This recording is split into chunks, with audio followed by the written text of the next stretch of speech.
my name is John Burke, and today we're going to be discussing drum recording, be it for a DIY band or in a kind of home studio type situation. Well, first of all, there are 5 basic requirements when recording drums, and they are as follows. Well, we start first, logically enough, quite simply, with the drum kit. You'd think it might want to go without saying, but I just said I'd cover all my bases. Secondly, then we have the microphones. In this particular instance, we're looking at an AKG D112 bass drum microphone, industry standard. It's a really good microphone. After that, we were using AKG C430s, small diaphragm condenser microphones for the overheads that covers all your cymbals and whatnot. Then we go on to our snare drum, where we have our Shure SM57s, a beautiful all-rounder microphone.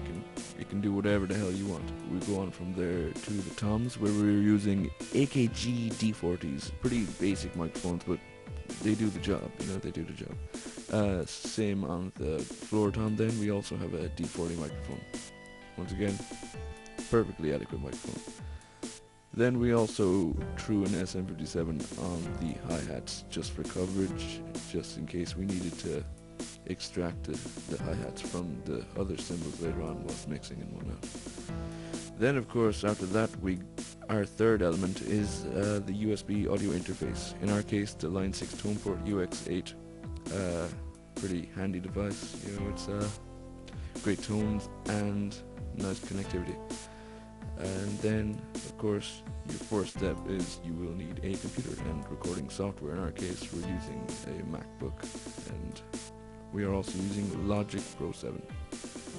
Quite a capable program and all that. And then factor number 5 is a drummer. Always comes in handy in situations like this. When you want to record drums, a drummer is always handy. Well, now that we've gone through the basics of what's required to record the drums, why not take these bad boys for a ride and let's record ourselves a rough track. And of course the general precedent in this case when recording drums is that they be played along with some kind of guitar track or bass track or what have you. And that's where Matthew here comes in. How's it going? How's it going, Matthew? Not too bad, Jay. But there's one question, Jay. How am I supposed to play the guitar along to James without being picked up on the drum mics? Well, it's easy, Matthew, and here's how. Well, in order to do this, first of all we need one of these, a guitar amp, and then we need one of these guys. It's a signal splitter which we insert in the headphone socket, which bypasses the speakers, therefore having no actual guitar noise in the room while the drums are being played. But we do have 2 signals going to headphones on either party, so everyone knows what's going on. It's quite handy, and that's how it's achieved. So yeah, everything's set up. All my levels are good. Everything's working, most importantly. So yeah, let's do this. I'm now pressing record, and we are away. Take it away, Mr. Jim.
Hi. But Jay, how does the sound get from my drums to your computer? I'm glad you asked that question, Jimmy. Let's take a look at the process. Well, Jimmy, it all starts right here with this guy, the microphone. in this case Mr. SM57. He takes your sound and converts it into an analog signal, which goes from the microphone to this guy right here, the USB audio interface. And this guy right here, his job is to turn that analog signal into a digital signal in order for Mr. Computer to recognize it. So once it's in a digital signal, it's all good. It comes up here in a little waveform and it's documented.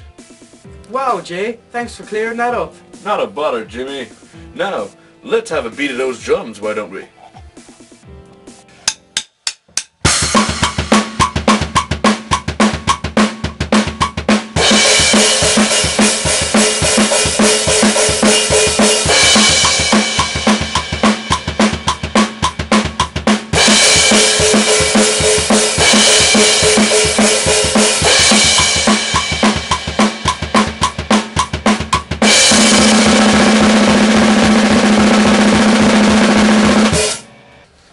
Right, well there you have it. We've just recorded ourselves a drum track. Hopefully it's going to turn out nice and we'll be able to play some, guitars, bass and vocals over it and make it into a complete, fully functioning song. Thank you for, joining us today while we did that, and I hope you enjoyed it as much as we did. Thank you, and goodbye. See ya.